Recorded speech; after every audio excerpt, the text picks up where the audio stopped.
Simptomatisnya ada satu tuh penguatan tanggul, penguatan tanggul mulai dari sinom sampai dengan angkatan rol, ya kan. Termasuk mungkin variabelnya adalah normalisasi sungai.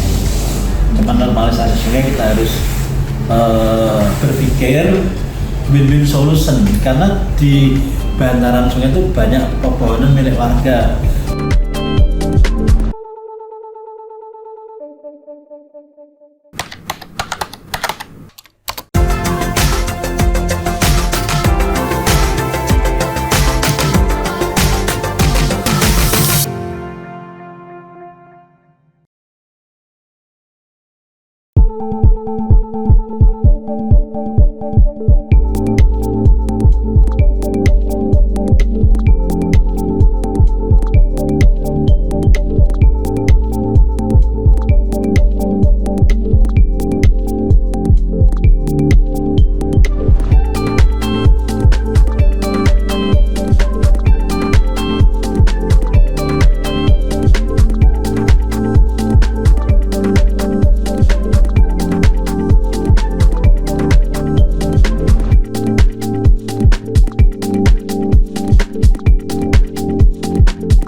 Simptomatisnya ada satu tuh penguatan tanggul, penguatan tanggul mulai dari sinom sampai dengan angkatan rol, ya kan. Termasuk mungkin variabelnya adalah normalisasi sungai.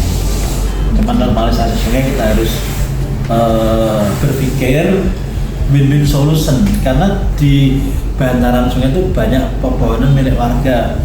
Contohnya bambu, Mbak. Baik. Bambu itu memang ada di situ. Ya kan, kalau kita usik mereka tetap nggak terima, ya. Nah, itu kan Pak, ini dengan pendekatan yang soft mungkin mereka bisa sadar. Bambu itu kan termasuk sumber ekonomi juga karena laku dijual. Tambah penghasilan di samping petani. Jadi penguatan tanggul, Mbak, dari sinom sampai ke angkatan rol. Banyak di beberapa titik itu ada tanggul yang kritis. Gimana saja Pak mungkin? Yang tadi malam itu bocor, ya. Tadi malam bocor kan. Ada dua penyebab. Satu, limpasan air yang sampai melebihi tanggul. Yang kedua, di atas itu tanggul yang kemarin ditutup itu tadi malam itu bocor, Mbak. Berarti ini bocor kali ketiga ya Pak ya? Wah, saya bersekian karena ya. Oke. Ya kan, lah itu kejadian yang ketiga, ya. Nah, itu menyebabkan air itu ada di jalanan, ya kan. Yang di angkatan itu kasusnya limpasan, Mbak, limpasan air, debitnya yang sangat tinggi dari arah atas masuk ke Kali Godo itu melimpas melebihi tanggul, ya. Alhamdulillah tanggul Jakarta itu tadi malam aman. Namun limpasan itu sampai di jalan tanya. SD angkatan itu 01 dan 02 itu termasuk area banjir langganan, Mbak, di situ itu. Berkali-kali Mbak, di situ itu kalau banjir tetap di situ kena. Tadi malam karena itu hanya limpasan yang di area jalan raya itu sekitar 20-an senti, ya, Mbak. Di area depan balai desa sampai dengan depan SD itu kan satu deret itu, Mbak. Kemudian untuk SD kan dia sudah punya langkah antisipatif, Mbak. Ruang waktu pintunya dibuntuani pakai anduk, Mbak. Oh, sebelumnya sudah dibuntuin ya Pak ya? Sudah dibuntu pakai itu, sehingga air itu hanya di teras kelas saja sama di halaman.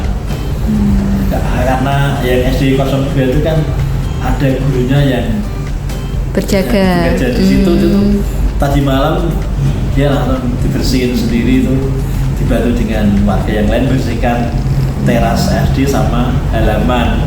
Mumpung airnya masih, Mbak, nggak usah minta air. Yang tadi malam kan sebelum surut tuh ditarik sendiri, dibersihkan sendiri.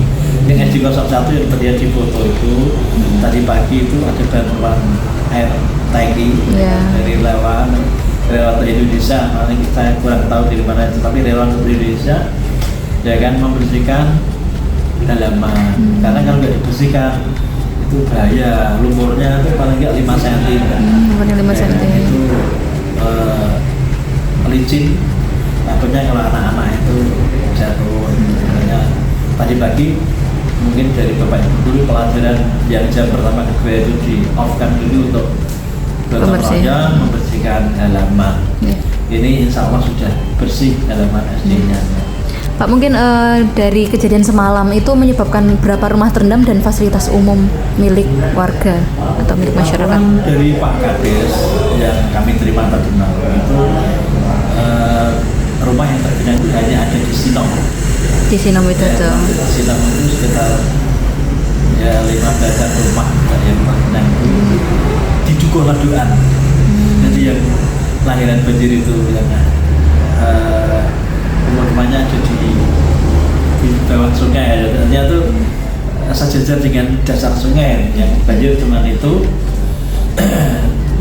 Ketinggian air di jalan raya sekitar 75 cm sampai dengan 1 meter Mbak tadi malam itu. Cuman ya aji-aji dari Tugu masuk di Sarjana itu sampai ke pasar, sebelum pasar itu kira-kira ya 100 meter lah ke sana, ke utara itu sampai ke Jogja itu ya selama kurang lebih 2 sampai 3 jam airnya sudah mulai surut.